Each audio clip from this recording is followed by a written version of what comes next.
বউরা দেখো তোমাদের জন্য আমি কি নিয়ে এসেছি। আমার স্বপ্নের রানী আমাদের কাছ থেকে মুক্তির উপায় চলে এসেছে। হ্যাঁ বউরা, নতুন চাকরানি চলে এসেছে।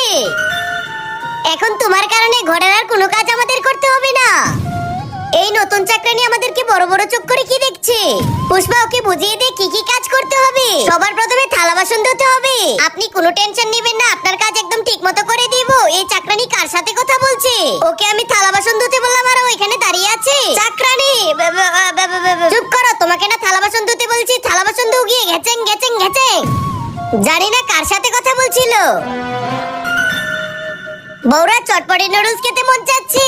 তোমরা দেরি করছেন কেন? চলেন। কিন্তু আমাদের কাজের বিটি তো এখন পর্যন্ত আসেনি। তাহলে তার জন্য চাবিটা রেখে যাই, সে এসে সব কাজ করে রাখবে। পুষ্পাবু, তোমার কি মাথা খারাপ হয়ে গেছে নাকি? একজন চাকরানিকে বিশ্বাস করে ঘরের চাবি দিয়ে যাব? ঘরে তালা লাগিয়ে দাও এবং চটপটি খেতে চলো। আমার এই আল্লাহর ঘরটিকে ভালোবাসে লাইক সাবস্ক্রাইব করে দাও।